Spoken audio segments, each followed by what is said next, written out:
Isaiah chapter 34. Judgment against the nations. Come near, you nations, and listen. Pay attention, you peoples. Let the earth hear, and all that is in it, the world and all that comes out of it. The Lord is angry with all nations. His wrath is on all their armies. He will totally destroy them. He will give them over to slaughter. Their slain will be thrown out. Their dead bodies will stink. The mountains will be soaked with their blood. All the stars in the sky will be dissolved, and the heavens rolled up like a scroll. All the starry host will fall, like withered leaves from the vine, like shriveled figs from the fig tree. My sword has drunken its fill in the heavens. See, it descends in judgment on Edom, the people I have totally destroyed. The sword of the Lord is bathed in blood. It is covered with fat, the blood of lambs and goats, fat from the kidneys of rams. For the Lord has a sacrifice in Bozrah, and a great slaughter in the land of Edom. And the wild oxen will fall with them, the bull calves and the great bulls. Their land will be drenched with blood, and the dust will be soaked with fat. For the Lord has a day of vengeance, a year of retribution, to uphold Zion's cause. Edom's streams will be turned into pitch, her dust into burning sulphur. Her land will become blazing pitch. It will not be quenched night or day. Its smoke will rise forever. From generation to generation, it will lie desolate. No one will ever pass through it again. The desert owl and screech owl will possess it. The great owl and the raven will nest there. God will stretch out over Edom the measuring line of chaos and the plumb line of desolation. Her nobles will have nothing there to be called their kingdom. All her princesses will vanish away. Thorns will overrun her citadels, nettles and brambles, her strongholds. She will become a haunt for jackals, a home for owls. Desert creatures will meet with hyenas, and wild goats will bleat to each other. There, the night creatures will also lie down and find for themselves places of rest. The owl will nest there and lay eggs. She will hatch them and care for her young under the shadow of her wings. There also the falcons will gather, each with its mate. Look in the scroll of the Lord and read. None of these will be missing, not one will lack her mate. For it is his mouth that has given the order, and his spirit will gather them together. He allots their portions. His hand distributes them by measure. They will possess it forever, and dwell there from generation to generation. Isaiah chapter 35. Joy of the redeemed. The desert and the parched land will be glad. The wilderness will rejoice and blossom. Like the crocus, it will burst into bloom. It will rejoice greatly and shout for joy. The glory of Lebanon will be given to it, the splendor of Carmel and Sharon. They will see the glory of the Lord, the splendor of our God. Strengthen the feeble hands, steady the knees that give way. Say to those with fearful hearts, be strong, do not fear. Your God will come. He will come with vengeance. With divine retribution, he will come to save you. Then will the eyes of the blind be opened, and the ears of the deaf unstopped. Then will the lamb leap like a deer, and the mute tongue shout for joy.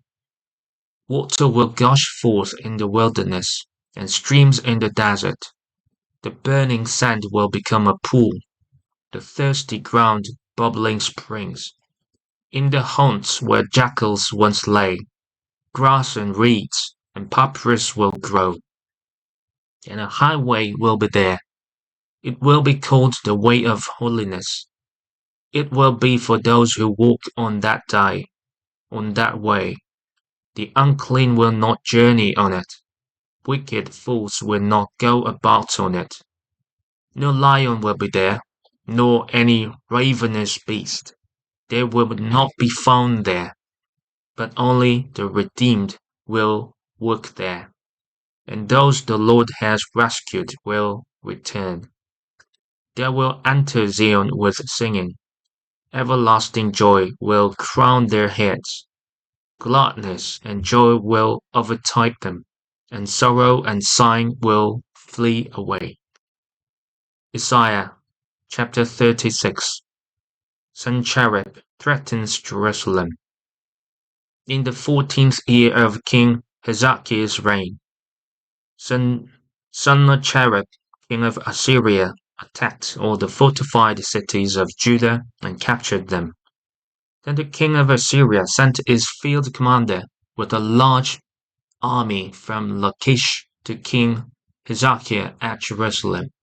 When the commander stopped at the aqueduct of the upper pool on the road to the launderer's field, Eliakim son of Hilkiah, the palace administrator, Shebna the secretary, and Joah son of Asaph the recorder went out to him. The field commander said to them, "Tell Hezekiah, this is what the great king, the king of Assyria, says. On what are you basing this confidence of yours? You say you have counsel and might for war, but you speak only empty words. On whom are you depending that you rebel against me?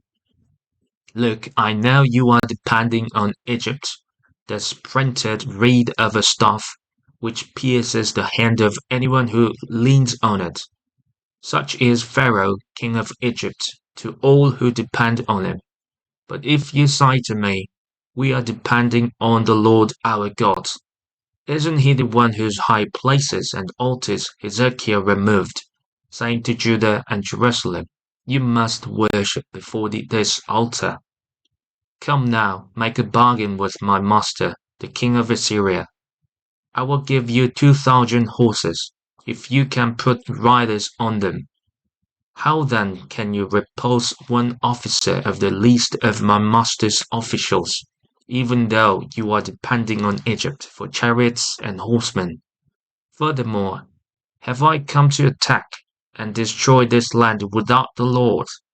The Lord himself told me to march against this country and destroy it."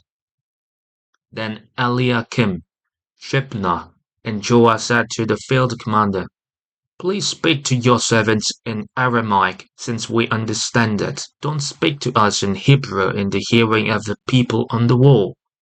But the commander replied, "Was it only to your master and you that my master sent me to say these things, and not to the people sitting on the wall, who, like you, will have to eat their own excrement and drink their own urine?"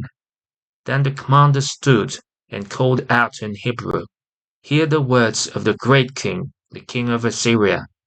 This is what the king says. Do not let Hezekiah deceive you. He cannot deliver you.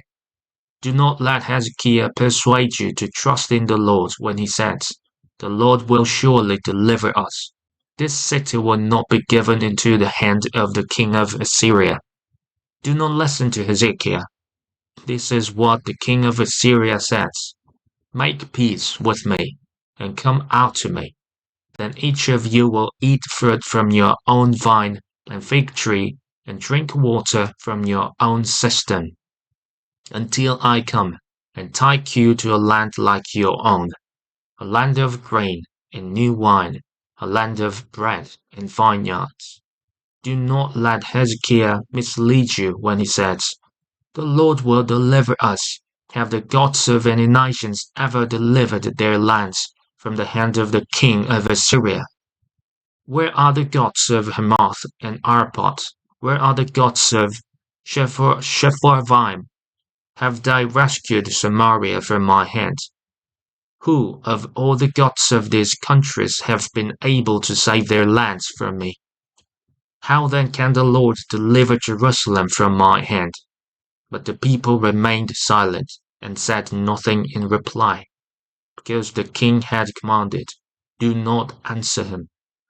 Then Eliakim son of Hilkiah, the palace administrator, Shebna the secretary, and Joel son of Asaph the recorder, went to Hezekiah with their clothes torn, and told him what the field commander had said.